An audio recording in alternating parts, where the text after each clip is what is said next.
Olá, amados, tudo bem com vocês? Espero que sim. Sejam bem-vindos mais uma vez aqui no nosso canal.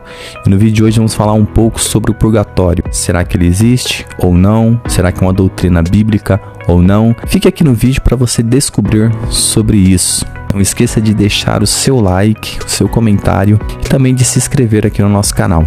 O purgatório existe?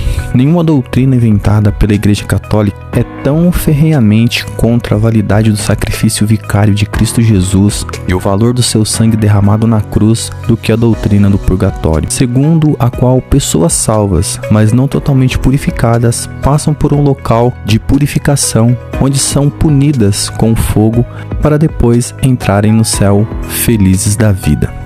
Mas será que o sangue de Jesus não é suficiente para purificar totalmente os salvos? João nos responde essa questão dizendo: mas se andarmos na luz, como ele na luz está, temos comunhão um com os outros, e o sangue de Jesus Cristo, seu Filho, nos purifica de todo pecado.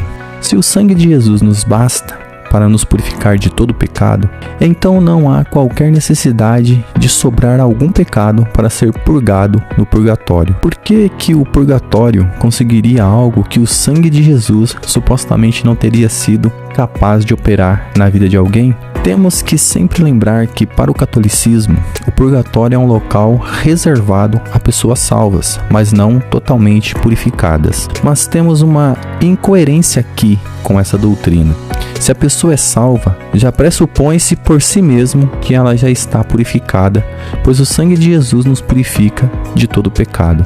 E o salvo é lavado e coberto com o sangue de Jesus Cristo. Portanto, ou a Igreja Católica pensa que o sangue de Jesus é insuficiente para perdoar e purificar todos os pecados, de modo que ainda precisamos passar pelo purgatório antes de entrar no céu, ou ela pensa que existe alguém salvo que não é lavado e coberto com o sangue de Cristo. De qualquer forma, a teologia católica se vê em apuros aqui. Eles sugerem o texto de 1 João 5, 16 e 17 para sustentarem sua tese de que existem pecados a serem purgados no purgatório. Isso tanto não é verdade que o texto diz claramente sobre a blasfêmia contra o Espírito Santo, que é um pecado que não se tem perdão. E, portanto, seria inútil passar pelo purgatório para purificar algo de que não se pode purificar. Se não fosse por isso, João não teria dito para não orarmos pelas pessoas que cometeu este pecado. Ora, a Igreja Católica incentiva que se orem pelas almas do purgatório, ou senão, a própria doutrina católica deveria ser reformulada. Outro texto usado por eles se encontra em 1 Coríntios 3,15, que diz que se a obra de alguém se queimar, sofrerá detrimento, mas o tal será salvo todavia como pelo fogo. Eles tiram essa passagem do contexto e dizem que este fogo é o fogo do purgatório. Porém, em primeiro lugar, esta passagem está se referindo ao grande dia do juízo final, como aponta seu próprio contexto no versículo 13. E este dia não aconteceu ainda, mas está para acontecer quando Jesus voltar e os mortos ressuscitarem. Portanto, esta passagem não pode ser referência ao purgatório. Também vemos, em segundo lugar, que Paulo escreve que seria salvo como pelo fogo, e não pelo fogo. Então, esta leve distinção faz toda a diferença. Se ele tivesse dito pelo fogo, teria a ideia de algo mais literal. Mas como ele diz como pelo fogo, este como mostra que ele está fazendo uma analogia, uma comparação, dizendo que a dificuldade que tal pessoa teria de se salvar-se é como comparada a alguém que passa pelo fogo. Em outras palavras, ela se salvará por um pouco, que será como se tivesse passado pelo fogo. É algo semelhante à expressão que usamos nos dias de hoje, que foi salvo por um triz. Portanto, a passagem não faz absolutamente nenhuma alusão à lenda do purgatório, que jamais foi desenvolvida ou sequer imaginada pelo apóstolo Paulo. Vale ressaltar ainda que Paulo afirmou que quem pratica as inimizades, as contendas, os ciúmes, as iras, as facções, as dissensões, os partidos, as invejas, as bebedices, as orgias e coisas semelhantes a essas, contra as quais vos previno, como já antes vos preveni, que os que tais coisas praticam não herdarão o reino de Deus. Ele afirma que as pessoas que cometem esses pecados, a maioria dos quais considerados veniais, não herdarão o reino de Deus. A Igreja Católica, ao contrário, faz de tudo para mandar tais tais pessoas para o céu através do purgatório.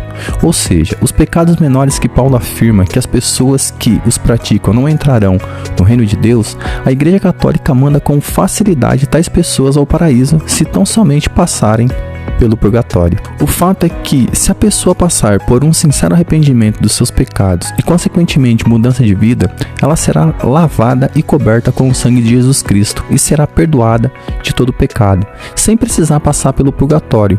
Mas se alguém pratica pecados considerados mais leves e não se arrepende deles, tal pessoa não entrará no reino de Deus de forma alguma. A Igreja Católica muda e altera este quadro. Para ela, há pessoas que não foram purificadas pelo sangue de Cristo, mas são purificadas pelo fogo do purgatório. Assim como as pessoas que morreram como pecados veniais podem ir para o céu depois de fazerem uma visitinha ao purgatório.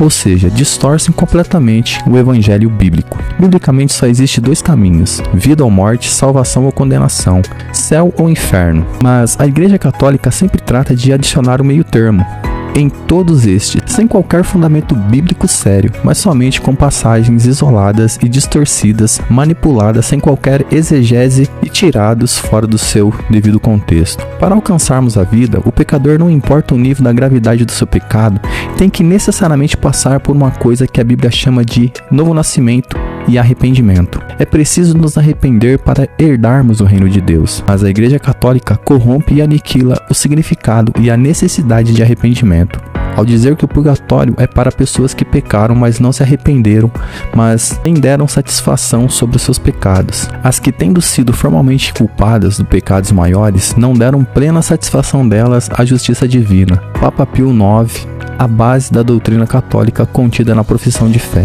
A pessoa que não dá satisfação a Deus acerca dos seus pecados é alguém que não se arrependeu deles. Tal pessoa que peca e não se arrepende jamais herdará o reino de Deus, não importa o tamanho ou a gravidade do seu pecado.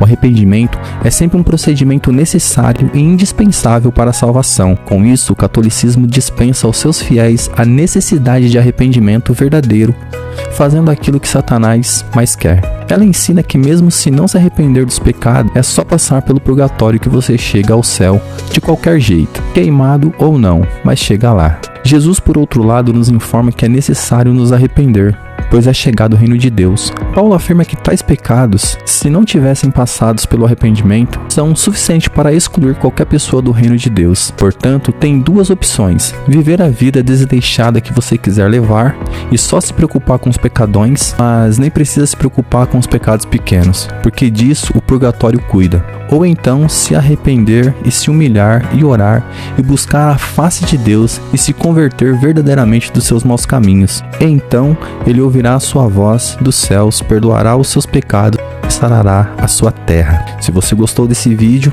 deixe seu comentário, compartilhe com pessoas que precisam ouvir sobre essa doutrina e a gente estará de volta no próximo vídeo, se Deus quiser.